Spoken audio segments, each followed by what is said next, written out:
Hey everybody, this is one I've waited to test out for a long time. It's the AXL Thin Amp. Let's listen to some sounds. I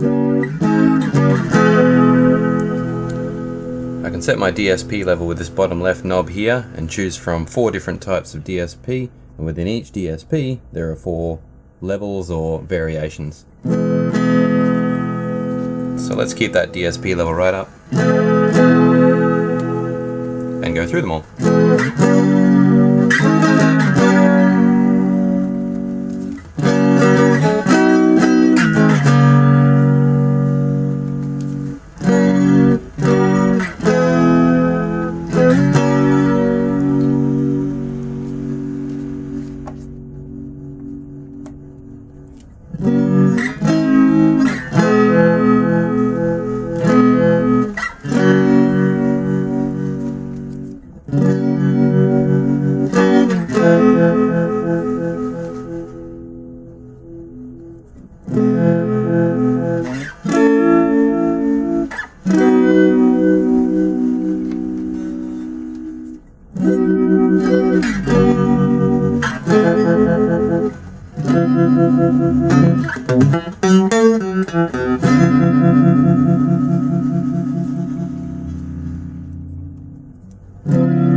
So that's the DSP section, and I don't know about you, but I thought some of those effects were really quite impressive. There were some great ones in vibrato there and some nice creamy choruses as well.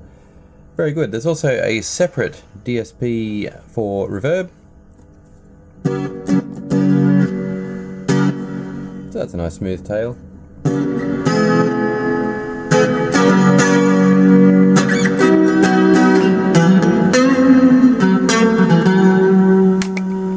Oh, there goes the pick. And another separate effect section for delay. Let's turn that level up pretty high and set the speed at medium.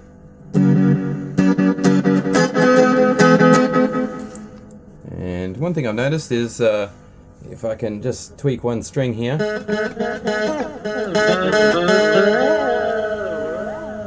that's an analog delay working right there. Oh, there goes the camera.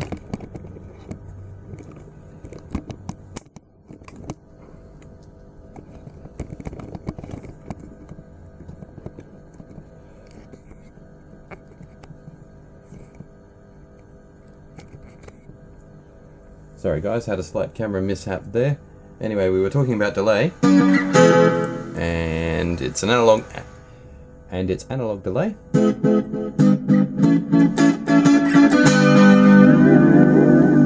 As evidenced by that change in pitch there. And let's put it right down to minimum speed. So what's that, about half second, about a 500 millisecond delay there.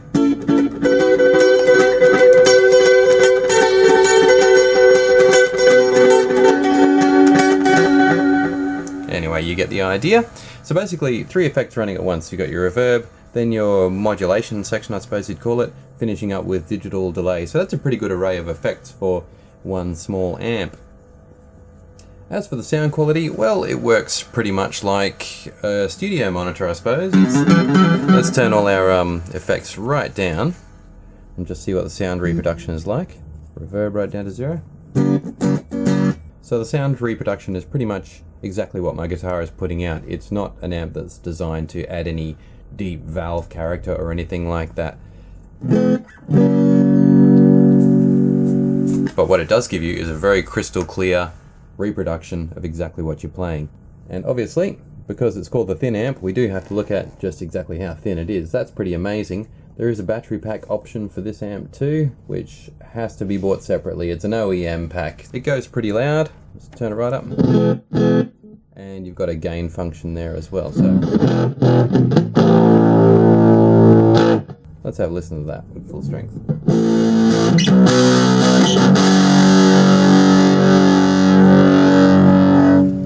So there you go, a pretty nice tight distortion there, which I actually had never tried before.